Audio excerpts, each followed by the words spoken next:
Permata TV YouTube Indonesia dengan bangga mempersembahkan sebuah storytelling kekinian abad ini diangkat dari karya besar S.H. Mintardja yang sangat populer di masanya, berlatar belakang kisah tanah Jawa masa lampau, tepatnya di penghujung kejayaan kerajaan tanah Jawa dengan judul Api di Bukit Menoreh. Pada kesempatan yang sangat baik ini, kita masuk pada episode yang ke-44. Selamat menikmati. Pada episode sebelumnya telah diceritakan, Ploso Ireng pun benar-benar merasakan betapa serangan-serangan si Danti semakin menekannya. Senjatanya yang aneh benar-benar telah berputar-putar di telinganya. Betapapun Ploso Ireng mencoba mempertahankan dirinya, namun si Danti itu mendesaknya semakin kuat. Akhirnya Ploso Ireng itu menganggap bahwa tak akan ada gunanya ia bertahan seorang diri dalam peperangan. Tak akan ada celahnya apabila ia harus bertempur berpasangan. Karena itu, tiba-tiba terdengar ia bersuit nyaring. Si Danti mendengar suara suitan itu, terasa dadanya bergetar. Ia pun tahu pasti bahwa Ploso Ireng memanggil seorang atau dua orang untuk membantunya. Dan sebenarnya lah, seseorang yang bertubuh tinggi namun tidak cukup besar dibandingkan dengan tingginya, meloncat dengan lincahnya menyerbu ke tempat pertempuran antara Ploso Ireng dan si Danti. Di tangannya tergenggam sebilah tombak pendek. Dengan cepatnya ujung tombak itu bergetar, dan dengan tangkasnya ia memotong serangan-serangan si Danti.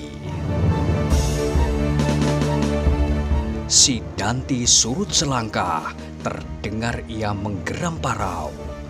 "Setan, apakah kau sudah kehabisan akal?" Ploso Ireng tertawa. "Di dalam pertempuran, maka setiap orang di pihak lawan adalah musuhnya. Panggillah orang-orangmu untuk ikut serta dalam pertempuran berpasangan ini." Si Danti menjadi semakin marah. Ploso Ireng ternyata mampu memperhitungkan kekuatan laskarnya. Karena itu, maka sekali lagi si Danti dipengaruhi oleh keadaan laskarnya. Namun tiba-tiba tanpa diduga-duga, Hudaya yang dengan cepatnya memperhitungkan kemungkinan itu meloncat dengan cepatnya. Pedangnya terjulur lurus langsung ke lambung orang yang tinggi itu. Orang itu terkejut. Sekali ia melangkah ke samping dan kemudian dengan memutar tombaknya, ia mencoba menghindarkan serangan Hudaya berikutnya. Tidak saja orang yang tinggi itu yang terkejut, Ploso Ireng pun terkejut pula. Ia sama sekali tidak melihat tanda-tanda si Danti memanggil seseorang untuk melibatkan diri dalam pertempuran di antara mereka. Tetapi Hudaya bukan seorang yang hanya mampu berbuat karena diperintah. Ia pun mampu mengambil sikap dalam setiap pertempuran. Demikianlah, pada saat-saat yang penting itu, Hudaya mampu membuat perhitungan-perhitungan yang cermat. Ia menjadi marah pula ketika ia melihat saat-saat terakhir dari lawan si Danti itu diganggu oleh orang lain. Dalam keadaan yang demikian itulah, si Danti yang berotak cerdas itu mempergunakan keadaan sebaik-baiknya. Pada saat orang yang tinggi itu masih dalam usaha menyelamatkan dirinya, maka si Danti meloncat dengan garangnya, memutar senjatanya dan mendesak Ploso Ireng sejadi-jadinya. Peloso Ireng benar-benar terkejut dan karena itu sesaat ia kehilangan keseimbangan gerak dan keseimbangan pikiran. Dengan demikian maka justru ia lupa untuk memberi isyarat kepada orang lain lagi untuk membantunya. Perhatiannya tercurah sepenuhnya dalam usahanya untuk mempertahankan dirinya. Tetapi ketika kembali terasa nyawanya seakan-akan telah melekat di ujung senjata si Danti, maka barulah ia teringat kembali kepada orang-orang yang berdiri mengitarinya. Tetapi Peloso Ireng itu telah terlambat. Getar senjata si Danti telah benar-benar memusingkan kepalanya. Maka demikian terdengar ia bersuit 2 kali untuk memanggil orangnya yang lain. Maka demikian pundaknya tergores oleh senjata si Danti. Peloso Ireng terkejut bukan buatan. Sekali ia melontar mundur, namun si Danti itu sempat mengejarnya dengan satu loncatan pula. Dan sebelum seseorang berhasil datang membantunya, terdengarlah Peloso Ireng memekik pendek. Sekali lagi senjata ciri perguruan Tambak Wedi itu yang sangat dahsyat merobek dadanya. Kini Peloso Ireng benar-benar telah kehilangan keseimbangannya. Matanya kemudian seakan-akan menjadi gelap dan sinar-sinar obor di sekitarnya itu serasa menjadi padam bersama-sama. Yang terasa kemudian sekali lagi sebuah tusukan menghunjam dadanya, langsung menembus jantungnya. Peloso Ireng itu mengadu sekali. Kemudian ketika si Danti menarik senjatanya yang berlumuran darah, Peloso Ireng itu terseret selangkah maju untuk kemudian jatuh terjerembab di bawah kaki anak muda itu. Ketika seseorang datang mendekatinya, orang itu terkejut. Yang dilihatnya adalah si Danti berdiri tegak di atas tubuh Peloso Ireng. Karena itu betapa marahnya orang itu. Dengan serta-merta ia menyerang si Danti tepat di dadanya.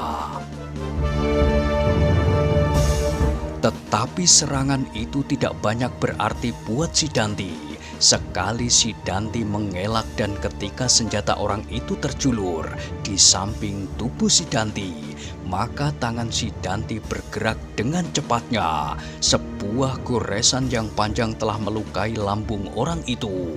Ketika orang itu berteriak ngeri, maka sekali lagi si Danti menusuk perutnya. Orang itu pun terbanting jatuh di samping tubuh Peloso Ireng. Tetapi agaknya kemarahan si Danti masih belum tercurahkan seluruhnya. Ketika sekali lagi ia melihat tubuh Peloso Ireng, maka terungkatlah geram di dalam hatinya. Karena itu dengan serta-merta ia menggerakkan senjatanya, menyobek punggung lawannya yang sudah tidak bernafas itu. Sekali, 2 kali, dan dipuaskannya hatinya. Hudaya yang semula tersenyum melihat kemenangan si Danti itu tiba-tiba mengerutkan keningnya. Sambil melayani lawannya ia melihat betapa si Danti berbuat melampaui batas. Hudaya sama sekali tidak menyangka bahwa di dalam hati si Danti itu tersimpan kekerasan, kekejaman dan kekasaran. Di tubuh anak muda itu ternyata mengalir darah yang buram, sehingga dengan tangannya anak muda itu sampai hati berbuat demikian atas lawannya yang sudah tidak dapat melawannya. Anak setan, geram Hudaya itu. Alangkah kotornya tangan anak muda itu. Si Danti itu benar-benar seperti orang yang sedang kesurupan, dengan mata yang merah liar dan gigi gemeretak. Disobeknya tubuh lawannya yang terbaring diam. "Adi si Danti!" desis Hudaya yang tidak tahan lagi melihat perbuatan si Danti itu. "Sudahlah, jangan kau turuti hatimu yang gelap. Tutup mulutmu!" Si Danti itu membentak. Dan Hudaya menutup mulutnya. Dalam keadaan itu, ia lebih baik tidak membuat persoalan, sebab kemungkinan menjadi salah paham sangat besar pada saat si Danti sedang kehilangan segenap pertimbangannya. Karena itu, maka ia lebih baik memusatkan perhatiannya kepada lawannya. Diputarnya senjatanya, dan dengan dahsyatnya ia menyerang seperti taufan. Tetapi bukan saja Hudaya yang heran melihat perbuatan si Danti. Hampir setiap orang, baik dari Laskar Pajang maupun dari Laskar Jipang, hatinya tergetar melihat perbuatan itu. Perbuatan yang melampaui batas-batas yang dibenarkan dalam tata pergaulan keprajuritan.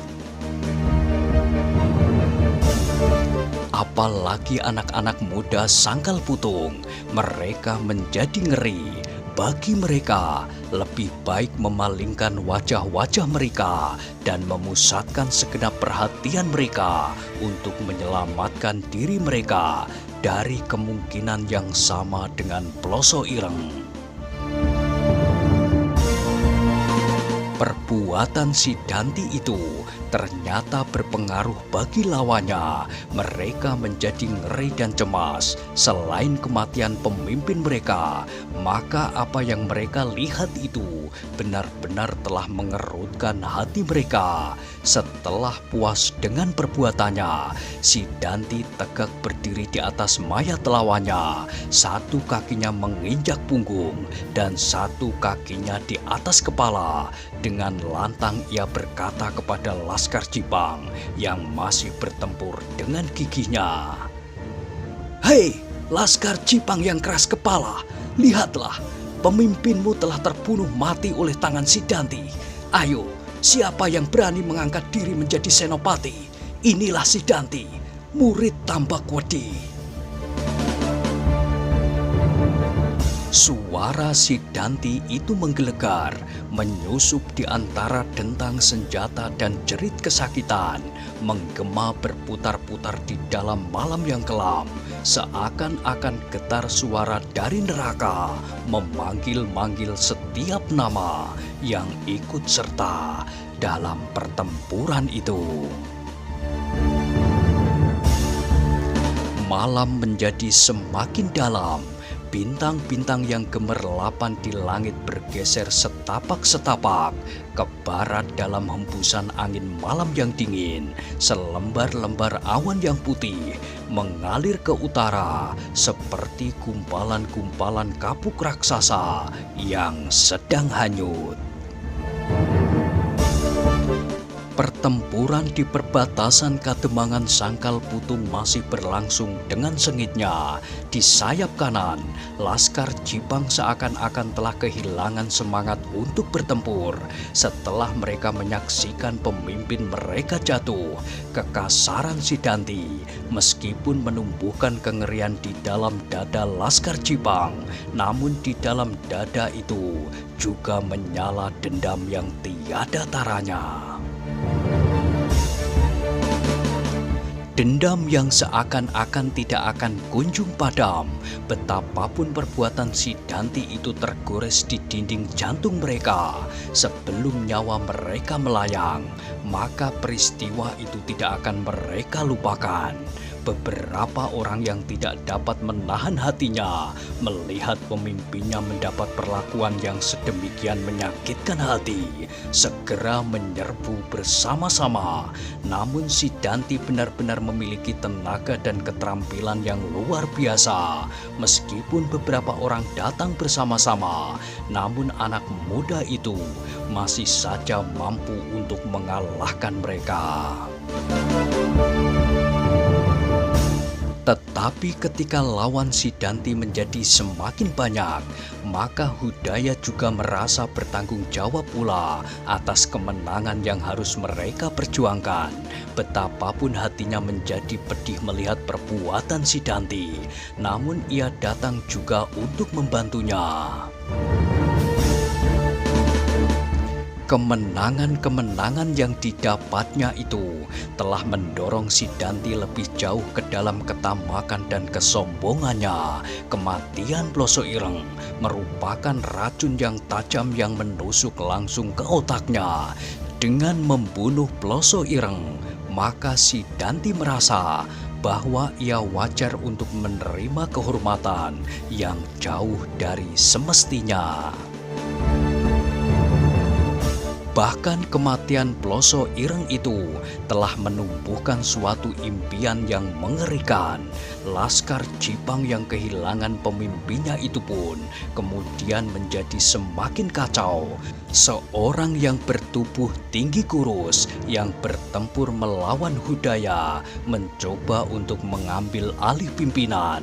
Dipanggilnya beberapa orang untuk menggantikan perlawanannya terhadap Hudaya, dan ia sendiri meloncat ke sana kemari, memekik tinggi memberi aba-aba kepada sisa-sisa laskarnya. Namun usahanya itu tidak banyak memberikan perubahan apa-apa. Bahkan dengan demikian maka ia memberi kesempatan kepada Hudaya untuk menghindari setiap lawannya dan membantu Sidanti yang harus bertempur melawan beberapa orang sekaligus. Serangan orang-orang lain yang berusaha untuk mencegahnya terpaksa berhadapan dengan laskar Pajang yang lain pula. Demikianlah, maka laskar Jipang di sayap itu menjadi semakin lemah. Kini orang yang tinggi kurus itulah yang mengambil alih kebijaksanaan mendekati induk pasukannya. Di dalam induk pasukan itu, Tohpati bertempur dengan dahsyatnya melawan Untara. Murid kepatihan Jipang yang mendapat julukan Macan Kepatihan itu menggeram tidak habis-habisnya.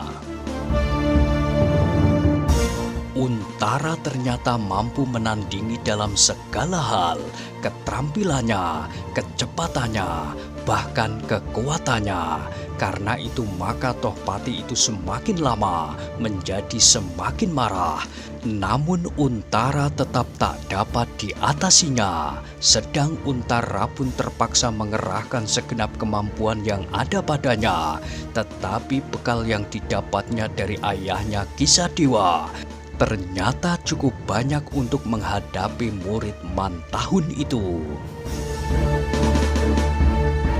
Ketika mereka itu masih dicekam oleh ketegangan karena pertempuran yang dahsyat di antara mereka, datanglah seorang penghubung yang dengan hati-hati memberitahukan kekalahan yang terjadi di sayap kiri laskar Jipang itu.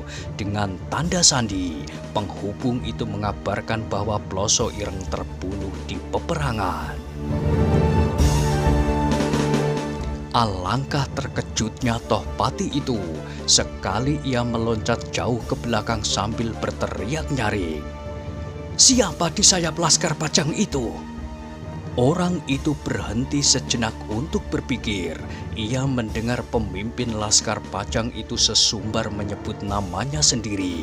Ketika kemudian teringat olehnya nama itu, maka jawabnya, "Namanya Sidanti." "Sidanti," ulang Tohpati. Yang menjawab adalah Untara. Orang itu berkata benar. Tohpati menggertakkan giginya. Ingin pada saat itu ia meremas tulang murid Ki Tambak Wedi itu. Kenapa aku tidak berusaha membunuhnya beberapa waktu dahulu? Aku terlambat sesaat, sehingga Paman Widura mampu membebaskannya, katanya dalam hati. Kini Sidanti itu telah sempat membunuh seorang kepercayaannya, Ploso Ireng. Karena itu maka kemarahan Tohpati itu pun telah meluap sampai ke ubun-ubunnya. Namun ia tidak mendapat kesempatan sama sekali untuk menumpahkan kemarahannya kepada si Danti. Sebab di hadapannya masih berdiri Untara dan Untara ini masih belum dapat dikalahkannya. Karena itu maka segera ia menggeram. Pertahankan diri pada keadaan kalian kini. Usahakan untuk menahan si Danti dengan 2-3 kekuatan. Sebentar lagi aku akan datang membunuhnya. Orang itu kemudian menghilang di dalam hiruk-pikuk perkelahian. Kembali ke sayap kiri. Disampaikannya pesan itu kepada orang yang tinggi kurus yang mengambil alih pimpinan dari tangan Ploso Ireng. Mendengar pesan itu, maka orang itu pun berteriak, "Pertahankan keadaan kalian. Macan Kepatihan sendiri segera akan datang membalaskan dendam Kakang Ploso Ireng." Ploso Ireng, desis si Danti. Jadi orang yang dibunuhnya itu adalah orang yang namanya ditakuti pula, hampir seperti Macan Kepatihan sendiri. Dan karena itulah, maka si Danti itu menjadi semakin membanggakan dirinya. Berita itu telah membangkitkan kembali semangat bertempur prajurit-prajurit Jipang itu. Sebagian dari mereka segera menyerbu dengan dahsyatnya, sedang sebagian yang lain berusaha untuk tetap mengurung si Danti dalam satu lingkaran yang pepat. Tetapi Hudaya tidak membiarkannya terpisah dari laskarnya. Karena itu, maka ia pun segera berusaha memecahkan kepungan itu dan bertempur bersama-sama dengan si Danti. Namun meskipun si Danti melihat usaha-usaha yang dilakukan oleh Hudaya itu, tetapi ia tetap merasa bahwa dirinya sumber kemenangan dari Laskar Pajang. Ia yakin bahwa kekalahan sayap ini akan mempengaruhi pertempuran keseluruhannya. Tohpati yang marah itu pun kini benar-benar memeras tenaganya. Untara harus segera dibinasakan. Namun membinasakan Untara adalah pekerjaan yang sulit. Tohpati itu terpaksa melihat kenyataan yang dihadapinya, bahwa Untara adalah seorang anak muda yang perkasa. Karena itu, maka perkelahian antara Macan Kepatihan dan Untara itu pun menjadi semakin sengit. Masing-masing telah sampai ke puncak kemampuan mereka. Namun kini Untara dapat memusatkan segenap perhatiannya pada lawannya yang menakutkan ini. Sebab dari pertanda yang ditangkapnya, maka agaknya keadaan sayap kiri lawannya menjadi parah. Dan Untara itu dapat memperhitungkan pula bahwa si Danti berhasil membinasakan pimpinan sayap itu. Namun Tohpati yang marah itu sedang membuat perhitungan pula atas keadaannya. Karena itu, maka kini ia membiarkan Untara menyerangnya dan Tohpati menempatkan dirinya dalam suatu pertahanan yang rapat. Ia mencoba menilai sayap-sayap lainnya dan laskar yang dibawa oleh Sono Keling. Di samping Untara dan si Danti, masih ada Paman Widura, katanya dalam hati. Namun Tohpati itu masih memiliki satu kelebihan menurut dugaannya, alap-alap Jolotundo. Meskipun demikian, anak itu mampu mempengaruhi keseimbangan keadaan. Menurut perhitungan Macan Kepatihan yang berotak cair itu, maka Widuralah yang telah mundur kembali ketika didengarnya tanda bahaya dan menyerahkan pimpinan kepada Untara. Karena itu, maka Tohpati mengharap bahwa Widura itu akan menemukan lawannya yang seimbang, Sono Keling. Sedang alap-alap Jolotundo akan merupakan seorang yang akan dapat menggilas Laskar Pajang di arenanya kalau orang-orang di sayap kiri mampu bertahan terhadap Sidanti, maka orang-orangnya di sayap kanan pasti akan dapat menguasai lawannya di bawah pimpinan alap-alap Jolotundo. Perhitungan Macan Kepatihan itu hanya sebagian saja yang tepat, namun ia tidak tahu bahwa di sayap kiri lawannya terdapat seorang anak muda yang bernama Agung Sedayu, yang meskipun masih sangat hijaunya, namun ia memiliki persiapan yang jauh dari cukup. Persiapan-persiapan yang selama ini tersimpan saja di dalam dirinya, kini sedikit demi sedikit kekuatan yang membeku itu mulai dicairkannya. Demikianlah, maka akhirnya Tohpati mengambil kesimpulan bahwa keadaan laskarnya tidak terlalu parah, tetapi kemenangan-kemenangan kecil yang semula mulai tampak di pihaknya kini telah runtuh satu demi satu. Dengan penuh tanggung jawab, Tohpati telah mengirim beberapa orang untuk membantu sayap yang lemah di sebelah kiri. Orang-orang itu diharap dapat membantu menutup kebebasan gerak Sidanti. Baru kemudian ia memusatkan perhatiannya atas lawannya itu, Untara. Untara yang bertempur dengan dahsyatnya itu pun menyadari bahwa ia harus memeras segenap kemampuannya, dan kini hal itu telah dilakukannya, sehingga betapapun Tohpati berusaha untuk menguasainya, namun usaha itu akan sia-sia saja. Bahkan ketika Untara telah sampai ke puncak segala macam ilmu yang tersimpan di dalam dirinya, terasa bahwa Macan Kepatihan bukanlah seorang yang tak dapat dikalahkan. Dalam remang-remang cahaya obor, Untara yang menerima turunan ilmu ayahnya itu ternyata sempat membingungkan Macan Kepatihan.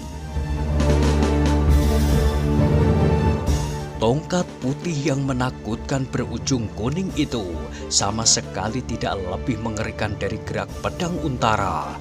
Pedang itu mampu berputar dan mematuk dari segenap arah, menembus gumpalan cahaya putih dan garis-garis kuning yang membentengi Tohpati. Sekali-sekali terdengar kedua macam senjata itu beradu, dan meloncatlah bunga-bunga api ke udara.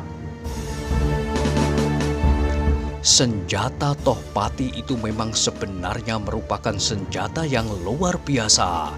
Hampir dalam setiap benturan dengan pedang Untara pasti meninggalkan bekas luka pada pedang itu. Beberapa bagian tajamnya telah terpecah-pecah sehingga pedang itu benar-benar mirip dengan gergaji. Untunglah pedang yang dipinjamnya dari Widura itu bukan pula sembarang pedang, sehingga betapapun kerasnya benturan yang terjadi di antara kedua senjata yang digerakkan oleh tenaga-tenaga raksasa itu, namun pedang itu tidak juga dapat dipatahkan. Meskipun demikian, menyadari perbedaan sifat kedua senjata itu, Untara kemudian tidak mau membenturkan senjatanya langsung dalam arah yang bertentangan. Untara selalu berusaha untuk memukul senjata lawannya agak ke samping. Namun Untara itu pun terpaksa memperhitungkan apabila perkelahian itu berlangsung terlalu lama, maka senjatanya akan menjadi semakin lemah. Tetapi kelincahan, ketangkasan dan keterampilan Untara yang telah memeras segala macam ilmu yang dimilikinya itu ternyata benar-benar membingungkan Tohpati. Tohpati yang ditakuti di setiap pertempuran, dan bahkan setiap prajurit musuhnya tidak berani menyebut namanya. Namun ternyata kini ia menemukan lawan yang tanggon. Namun Untara pun merupakan nama yang mengerikan bagi Laskar Jipang hampir di setiap garis peperangan. Di samping kecerdasannya mengatur laskarnya, Untara pun memiliki beberapa kelebihan dari beberapa senopati yang lain. Dan ternyata Untara pun mempunyai beberapa kelebihan dari Tohpati. Keadaan Tohpati semakin lama menjadi semakin sulit, apalagi ketika disadarinya bahwa laskarnya di sayap kiri benar-benar hampir pecah bercerai-berai. Karena itu, maka Macan Kepatihan yang garang itu menjadi cemas akan nasib laskarnya yang sudah tidak begitu besar lagi jumlahnya, yang dengan susah payah dikumpulkan dari segala medan, khususnya untuk merebut daerah perbekalan ini. Namun sekali lagi Macan Kepatihan itu terpaksa mengumpat tak habis-habisnya. Ia merasa kini bahwa gerakannya pasti sudah tercium oleh hidung Untara itu sebelumnya, sehingga Sangkal Putung benar-benar sudah siap menghadapi kedatangannya. 2 kali ia dikecewakan oleh Laskar Pajang di Sangkal Putung. Namun akan datang saatnya aku menebus setiap kekalahan, geramnya. Tetapi Untara itu seakan-akan menjadi semakin lama menjadi semakin lincah. Pedangnya berputaran mengitari segenap tubuhnya dari segala arah. Bahkan kemudian sekali-sekali terasa ujung pedang itu menyentuhnya. Setan! Geramnya, dan diputarnya tongkatnya semakin cepat. Tetapi Untara pun bergerak semakin cepat pula. Anak muda yang mendapat kepercayaan langsung dari Panglima Wiratamtama itu benar-benar tidak mengecewakan, dan ia benar-benar dapat menanggulangi kedahsyatan Tohpati. Alangkah terkejutnya Macan Kepatihan itu ketika dalam sebuah benturan yang dahsyat, tongkatnya tergetar ke samping. Hanya sesaat yang sangat pendek, ia melihat pedang Untara terjulur lurus ke dadanya. Tohpati berusaha untuk memukul pedang itu kembali dengan tongkatnya. Namun pedang itu berputar, dan dengan cepatnya pedang itu menyentuh lengannya. Ketika Untara menarik pedang itu, maka tajamnya yang menyerupai gergaji itu meninggalkan bekas luka di tangan Tohpati. Luka yang menganga seperti luka bekas gergaji. Terdengar Tohpati menggeram pendek. Dengan cepatnya ia meloncat ke samping, dan sesaat ia berusaha menjauhi Untara. Ketika ia memandang lengannya, dilihatnya darah mengalir dari lukanya yang menganga itu, seolah-olah dagingnya telah disayat dengan sebuah gergaji yang tumpul. "Gila kau Untara!" desis Tohpati. Matanya yang menyala menjadi semakin merah karena kemarahannya yang memuncak. Mulutnya itu meskipun terkatup rapat, namun terdengar giginya gemertak. Dengan sebuah teriakan tinggi, Macan Kepatihan itu meloncat dengan garangnya, langsung menyerang Untara dengan tongkatnya. Sebuah ayunan yang deras sekali menyambar kepala Untara. Namun Untara tidak tertidur karena kemenangan kecil itu. Dengan demikian, segera ia merendahkan dirinya, dan tongkat Tohpati itu terbang lewat di atas kepalanya.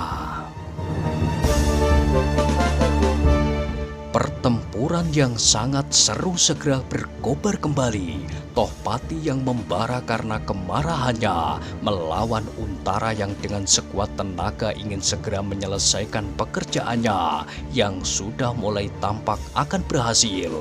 Sehingga dengan demikian kembali mereka bertempur dalam puncak ilmu masing-masing. Nah, bagaimanakah kisah selanjutnya? Silahkan ikuti terus kisah Api di Bukit Menoreh pada episode berikutnya. Sampai jumpa.